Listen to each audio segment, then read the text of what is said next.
Hey everybody, ready for another deep dive into ancient mysteries and hidden wisdom? Perfect for the learner, right? Absolutely. Today we're taking a look at the Emerald Tablets of Thoth, the Atlantean. Sounds intense. It is, and maybe a little cryptic, but that's what we're here for. So we're dealing with these tablets, right? Yeah, these tablets are supposed to be like the ultimate guide to like all this ancient knowledge passed down from this Atlantean priest king, Thoth. Okay, Thoth the Atlantean, I've heard that name before. Yeah, it's a big one in certain circles. But just remind me, who was this guy? And why should we care what he had to say thousands of years ago? All right, so according to these tablets, Thoth wasn't just any priest. He was like a king, a builder, a sage, the whole package. Okay, impressive resume. Right. And get this, he's actually given credit for starting the Egyptian civilization after Atlantis sank. Wait, so is he saying he built the pyramids? That's exactly what the tablets claim. Thoth, not Cheops, was the brains behind the Great Pyramid. Huh, that's a new one. And it gets even wilder. He supposedly ruled Egypt for 16,000 years. 16,000 years? Yeah, that's way longer than some civilizations even exist. I mean, what does that even say about Atlantis then? Were they super advanced? Or just really good at, like, not having revolutions every other week? That's a great question, and it's one that tablets don't really give a clear answer to, but it definitely makes it sound like Thoth was not your average human. Like, he had all this knowledge and could choose when to, move on to the next life. So not just a king and an architect, but, like, potentially immortal, too. This Thoth guy sounds like a serious overachiever. He's definitely presented as a pretty powerful and mysterious figure, and hold on to your hat because it gets even more interesting. Oh boy, lay it on me. The tablets say that he was reincarnated a bunch of times, including as Hermes, the thrice-born. Hold up, reincarnation? Like Greek mythology stuff. How does that fit into the whole Atlantis story? It's a pretty wild connection, right? It hints that there might be a link between all these old traditions, some kind of deeper wisdom that goes beyond cultures and time. Okay, my mind is officially blown. But for now, let's get back to these tablets. They're called Emerald Tablets, but are they literally made of emerald? Yeah, that was my question, too. Are we talking about a tiny inscription on a jewel or something a bit more substantial? Well, the text says it's 12 tablets made of, get this, an alchemically transmuted substance. Basically indestructible. Whoa, hold on. Alchemically transmuted, like turning lead into gold. What material could possibly last that long? That's one of the big mysteries the tablets throw at us. It kind of hints at a level of knowledge and maybe even technology that's been lost. Okay, I'm intrigued. What else? And it gets weirder. The engravings on these tablets, they're in Atlantean, obviously, but they're supposed to react to your thoughts, like release mental vibrations or something. Wait, hold on. Are you saying these tablets are interactive? Like some ancient version of a touchscreen? It's a wild concept, right? Like they're not just objects, but have some energy or consciousness and can like communicate with the reader. Okay, that is mind-blowing. That's why the text stresses that you have to read them over and over to really understand them. So it's not just what's written on them, but how you engage with them. No skimming allowed. Definitely not. Our learner listeners will have to put in some serious work for this one. For sure. But these tablets are said to have had quite the journey themselves. Apparently, they went from Atlantis to Egypt and then ended up in South America. Wait a minute, South America, why would they be there? I thought the Mayans and Aztecs were totally separate civilizations. That's what's so interesting. These tablets suggest there might be a link between those cultures that mainstream history doesn't really talk about. That's fascinating. Yeah. And apparently, migrating priests took them there and eventually hid them under a Mayan temple altar. Wow, a real hidden treasure. Right. So let's crack open this treasure chest. What do the first two tablets actually tell us? All right, so the first two, they basically set the scene. Thoth's origins, Atlantis sinking, him heading over to Egypt to start a new civilization. Okay, makes sense. And it's in these tablets that we first meet the Children of Light. Children of Light, is this like some divine intervention situation? Kinda, yeah. The tablets describe them as these, like, superior beings who took on human form to help guide humanity, towards enlightenment. Okay, interesting. And they made this place called the Halls of Amenti. It's this secret underground place full of wisdom and power, like the ultimate forbidden library. A secret underground realm. This is starting to sound like an Indiana Jones movie. I know, right? So who else is down there? Well, things get even more mysterious because the tablets also mention these Lords of Cycles. Lords of Cycles, what are those like cosmic puppet masters controlling everything? That's one way to think about it. Okay, I'm hooked.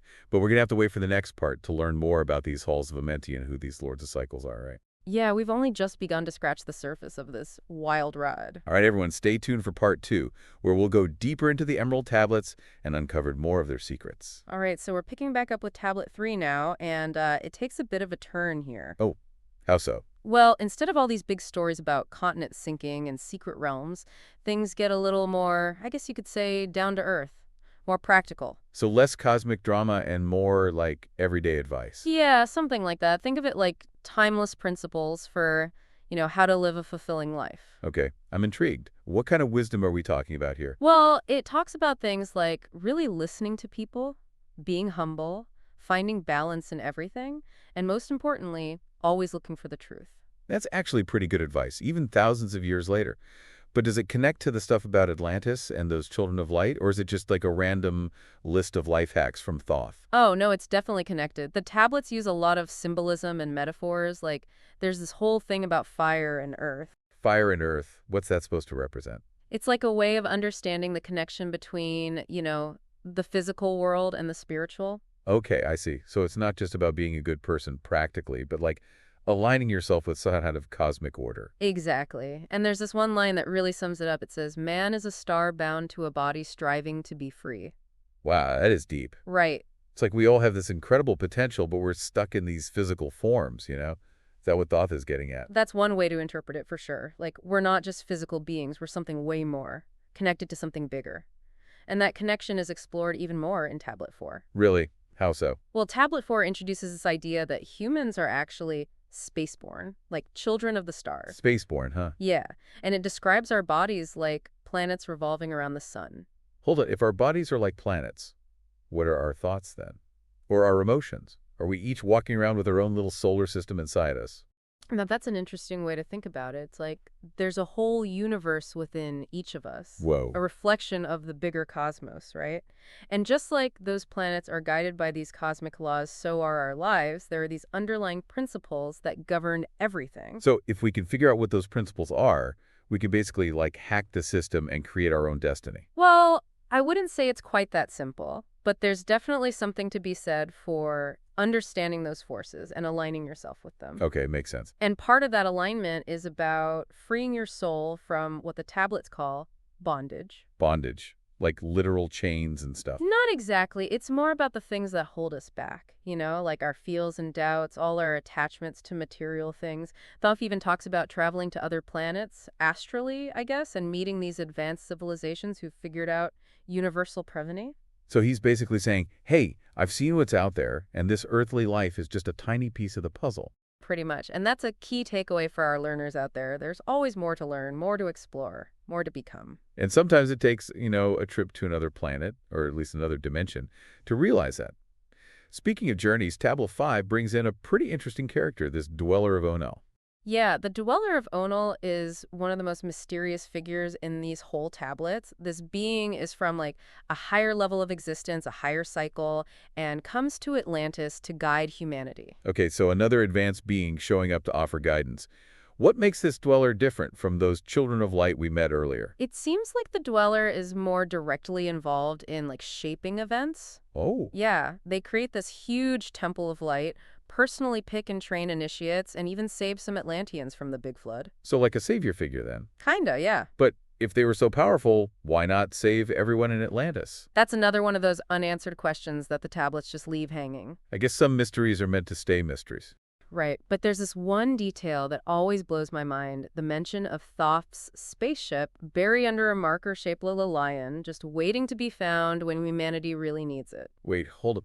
A spaceship, like a flying saucer buried somewhere on Earth. That's what it says. It paints this picture of insanely advanced technology hidden from us, maybe waiting for the right moment to be rediscovered. So we go from spiritual wisdom to spaceships in just a few tablets.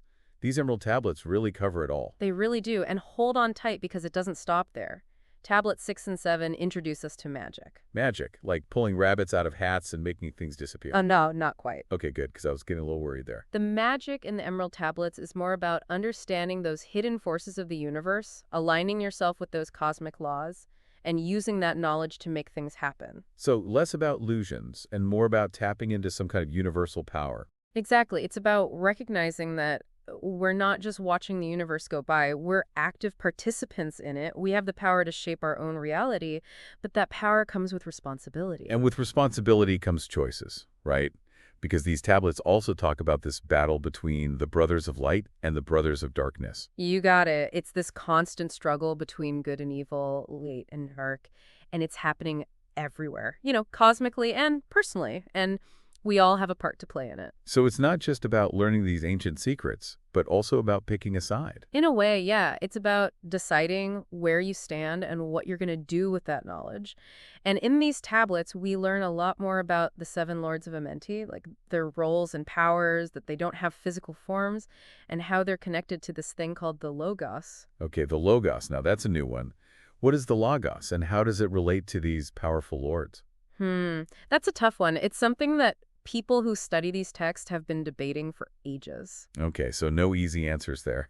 Not really, but one common interpretation is that the Logos is like the ultimate principle, the divine intelligence behind everything. Like the source code of the universe? Yeah, you could think of it that way. It's where everything comes from. And the Lords of Amenti are seen as like emanations or expressions of this Logos. So like cosmic messengers, carrying out the will of this higher power. That's a good way to put it. They're unbelievably powerful beings, but they still have to follow the rules of the Logos, right? Makes sense. And the tablet suggests that we too can connect with that Logos, become like channels of order in the world. Channels of order. So not just choosing the light side, but actually becoming a conduit for it. That sounds like a pretty big task. It is, but the tablets are pretty clear that it's a goal worth striving for. It's all about aligning yourself with the highest good, not just for yourself, but for everyone. This is some heavy stuff. I feel like we've been on a whirlwind tour of the cosmos, ready to jump back in and tackle those last few tablets. Yeah, let's do it. There's still a lot more to uncover. Okay, so we're back and ready to unpack these last few Emerald Tablets. We were just talking about the seven lords of Amenti and that whole Logos thing. Yeah, some pretty heady stuff, right? No kidding. And it seems like the deeper we go into these tablets, the more complex it all gets. Definitely. Tablets 8 and 9, they really hit home this idea that we need to be searching for knowledge. Okay, but not just from like reading books and stuff, right? Right. It's about looking inward, finding that wisdom within. But how do we even start doing that? The tablets say it's about understanding that we're connected to something bigger than ourselves, to the source of everything. Like it talks about 9 dimensions all intertwined and cycles of space, worlds within worlds. 9 dimensions. Are we getting into like Matrix territory here? What if we are all just living in a simulation? It's funny you mention the Matrix because the tablets do kind of challenge our whole perception of reality. In what way? Well, they say there are all these realms out there way beyond what we can even imagine, and they're guarded by these beings called the Hounds of the Barrier. Hounds of the Barrier, those don't sound very welcoming. What are they guarding? And what happens if you try to, get past them? The tablets are kind of vague on the details, but it seems like there are limits to what humans are supposed to know, at least for now. So, like, some knowledge is too dangerous for us. It's almost like a warning, Be careful what you wish for. Some doors are best left closed until we're ready. But for those who are ready, the tablets give us a glimpse into, well, time itself. Tablet 10 is all about Thoth's adventures through time. Oh, now, this is where I get excited. Time travel. What does he say about it? Is time a straight line? Can we go back and change things? The tablets describe it as this force that separates events, but everything is also eternally connected. Okay, that's a lot to unpack. So, did he actually travel through time? Apparently so. He witnesses all these events, both in the past and the future. And in his search for the key to this time-space thing, he comes across this word, Zinuru. Zinura. Sounds like a magic spell. What does it name? He doesn't really say, but there's this suggestion that it holds some kind of power, maybe the key to understanding time itself. It's like one of those things that's meant to make you think. So, like a riddle within an enigma, all wrapped up in a time paradox. Love it. But let's move on to tablets 11 and 12. Ah, yes, those are where things get really cosmic. Like how so? Well, it talks about these 9 cycles above and 14 below, all watched over by those lords of the cycles who are working to bring everything together, to unite with the, as they call it, ultimate source. Cycles within cycles, huh? Like those Russian nesting dolls, but on a cosmic scale. So, what's the whole point of these cycles? The tablets say that consciousness is always growing and changing, and every cycle is a part of that process.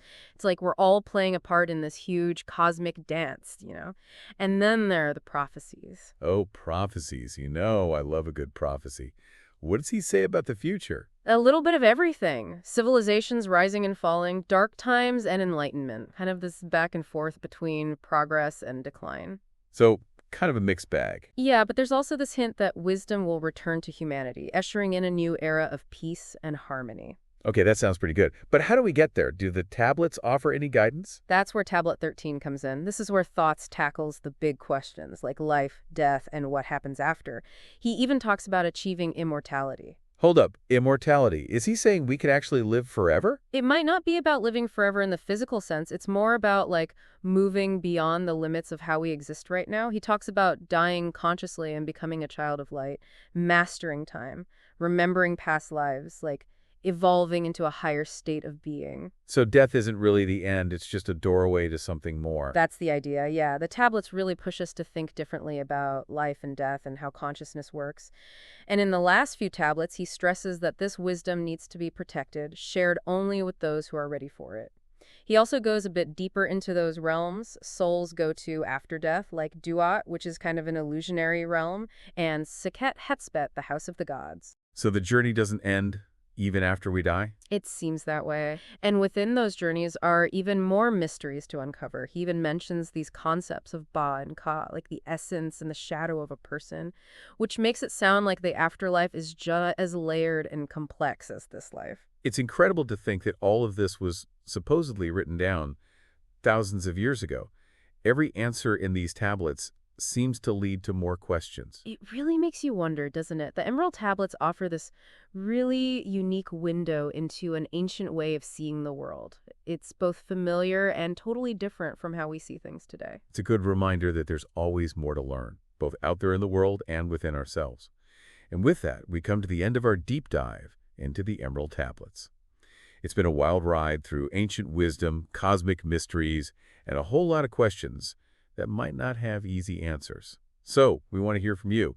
What's one question you'd ask Thoth if you could?